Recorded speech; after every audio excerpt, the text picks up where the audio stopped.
Okay, Keith McInness, as you can see, I'm with BU School of Public Health, but I'm also, and important for this talk, I'm connected with the VA as well.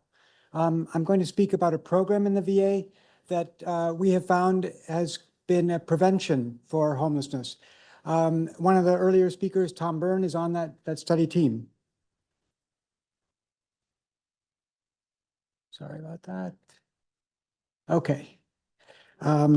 So just a few pieces of data about the connection between incarceration and homelessness.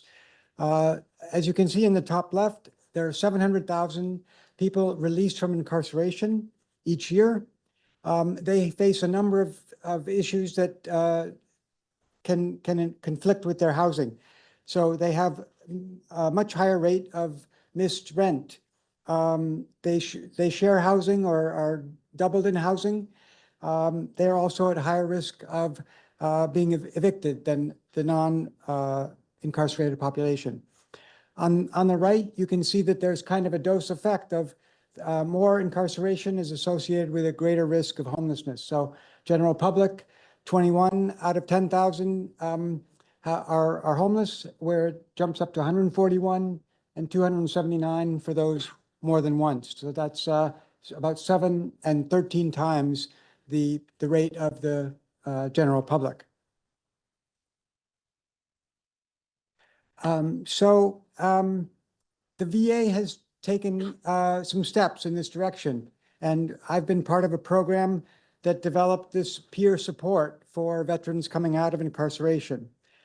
We call it the Post-Incarceration Engagement Program. It augmented a program that already exists in the VA called Healthcare for Reentry Veterans.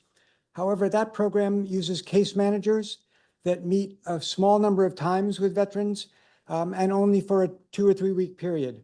So we decided that we would use peers for more interactions and a much longer period. They use what we call a whole health approach. So they're very patient or person-centered in their approach, and they listen for what the goals are of the veteran that they're working with. They try to maintain connections with the corrections and community agencies. That can sometimes help when veterans are going in front of probation and parole. And these peers are very highly trusted. They are veterans themselves, and we try to hire them, people who have had post-incarceration, have had incarceration experience themselves. We've piloted it in one state, and we're expanding to 5 more. This is just a little more detail about what we do in this peer support program. You can see there are kind of 4 components. There's social and emotional support the peer provides. Linkage and referral can be making sure the veteran knows where to go to get health care at the VA, where they can go to for resources in the community. Excuse me. Then they can also engage in some skill building. How do you get along well with a landlord, for example, or for some people, how do you use a smartphone? And then community reintegration can be everything from helping a veteran connect to a church to connecting back with family.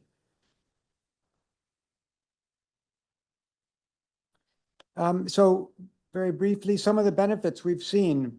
Over time, we saw that about 84% of those going through this program achieved permanent housing a year or so later after beginning this program. There were other connections too. We compared our group of about 40 veterans with 30 who also had come out of incarceration but did not have this peer program. The veterans in our program had a very high rate of connection to substance use treatment, 86%, and versus 19%. I'll just end with this final about where we're going. We've started in these states, and hopefully with VA funding, we'll soon be in all 50 states. Thank you.